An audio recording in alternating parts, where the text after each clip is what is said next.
Have you ever wondered why your Catholic friends suddenly become vegetarians every Friday during Lent? Or why fish seems to be the go-to meal at Catholic gatherings on Fridays? Well, you're not alone.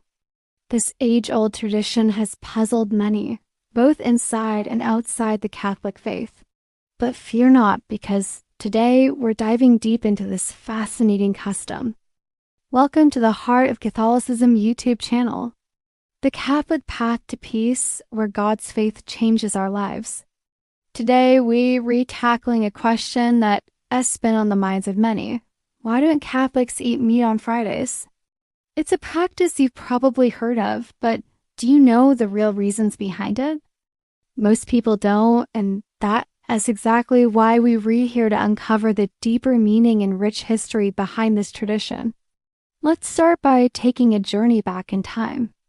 The practice of abstaining from meat on Fridays isn't some modern invention or random rule dreamed up by the Church. In fact, it dates back to the early days of Christianity. The early Church recognized Friday as a day of special significance because it was the day of Christ's crucifixion. As believers sought ways to honor this ultimate sacrifice, they began to abstain from certain foods, particularly meat, as a form of remembrance and penance. But why meat, you might ask? Why not give up chocolate or bread instead? Well, in ancient societies, meat was often associated with feasting, celebration, and wealth. It was considered a luxury, something special. By choosing to give up meat, early Christians were making a deliberate choice to forgo something valuable and enjoyable.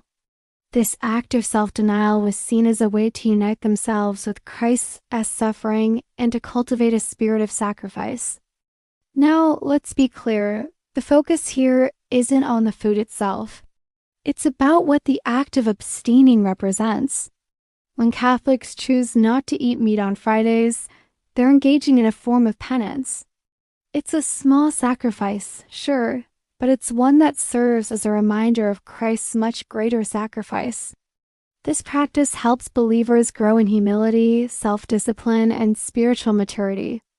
Think about it. In our modern world of instant gratification, choosing to give up something, even for a day, can be a powerful spiritual exercise. It reminds us that we're not slaves to our desires, and that we can make choices that align with our faith and values.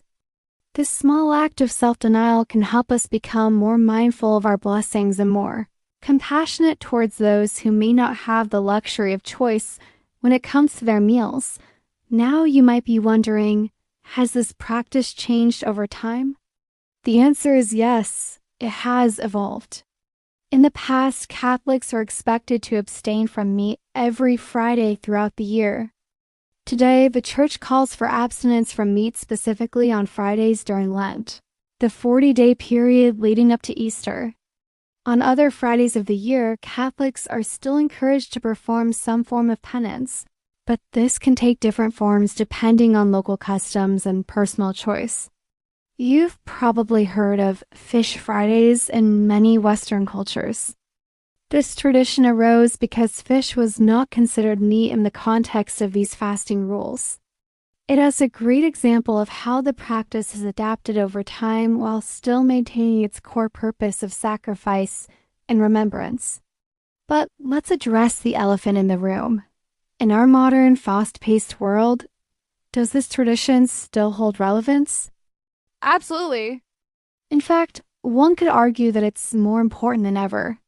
In a society that often prioritizes material comfort and instant gratification, practices like abstaining from meat on Fridays serve as a powerful reminder of our spiritual values. This tradition encourages mindfulness, a quality that's increasingly valued in our distracted, digital age.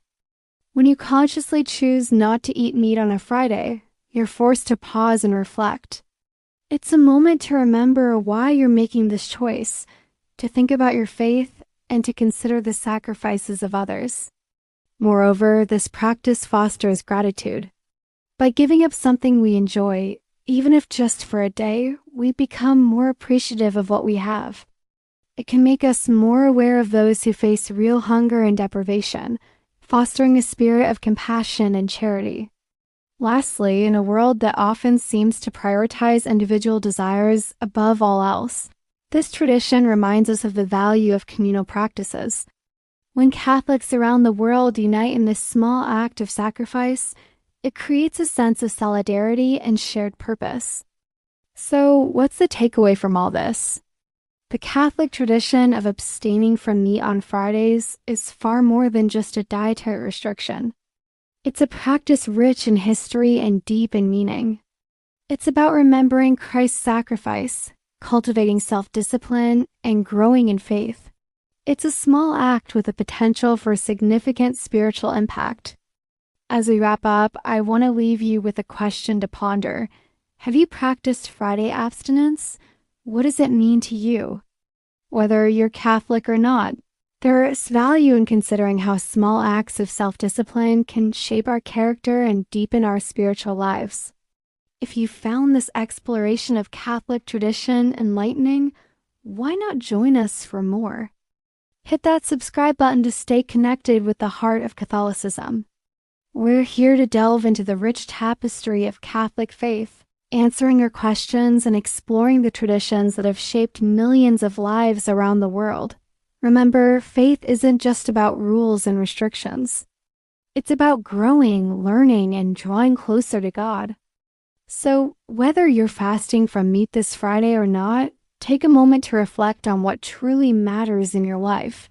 Until next time, may your faith journey be filled with peace, understanding, and growth.